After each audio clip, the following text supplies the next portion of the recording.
இந்தியாவில் மொத்தம் எத்தனை செம்மொழி இருக்குன்னா 11 செம்மொழி இருக்குது. ஃபஸ்ட்டு வந்து 6 செம்மொழி தான் இருந்தது. அது என்னென்னா தமிழ், சமஸ்கிருதம், தெலுங்கு, கன்னடம், மலையாளம், ஒடியா. இதெல்லாம் வந்து ஆல்ரெடி நிறைய டைம் நிறையா புத்தகத்தில் படிச்சிருப்போம்.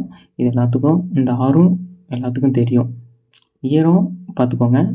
தமிழ் 2004, சமஸ்கிருதம் 2005, தெலுங்கும் கன்னடமும் 2008, மலையாளம் 2013, ஒடியா 2014. இது எல்லாத்துக்கும் மோஸ்ட்லி எல்லாத்துக்கும் தெரியும். பட் இதுக்கு ஒரு சின்னதாக ஷார்ட்கட் சொல்கிறேன். இது ஞாபகம் வச்சுக்கோங்க. தங்கச்சி சமோசா தின்றால் கன்னத்தில் மசாலா ஒட்டி கொண்டன.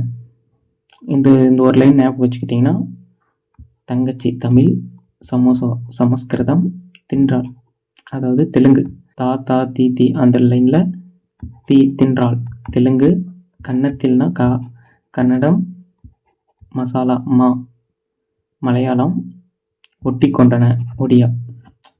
இந்த ஒரு லைன், தங்கச்சி சமோசா தின்றால் கன்னத்தில் மசாலா ஒட்டி கொண்டன. ஓகேங்களா? இது முடிஞ்சது. இப்போ அடுத்து அதுக்கப்புறம் 2024 அது 2024 ஒரு 5 மொழியை வந்து செம்மொழியாக இந்திய கவர்மெண்ட் வந்து அனௌன்ஸ் பண்ணாங்க. அதுக்கு வந்து என்ன ஷார்ட்கட்னா, மதியம் பாலில் பிரெட் அள்ளி போட்டு பிசைஞ்சாங்க அப்படின்ட்டு ஞாபகம் வச்சுக்கலாம். மோஸ்ட்லி இது வந்து எந்த மொழி அப்படின்னு சொல்லிட்டு கன்ஃபியூஷன் ஆகிறதுக்கு நிறைய வாய்ப்பு இருக்குது. மதியம் பாலில் பிரெட்டு அள்ளி போட்டு பிசைஞ்சாங்க. ஓகேங்களா?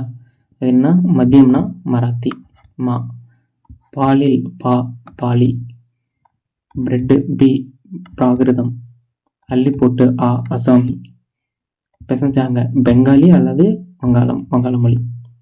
ஓகேங்களா? இது எல்லாமே வந்து 2024 செம்மொழியாக இந்திய கவர்மெண்ட் வந்து அனௌன்ஸ் பண்ணாங்க. ஷார்ட்கட் பிடிச்சிருந்தா ஃப்ரெண்ட்ஸுக்கு ஷேர் பண்ணுங்கள். நம்ம சேனலை அப்படியே சப்ஸ்கிரைப் பண்ணிக்கோங்க. தேங்க்யூ.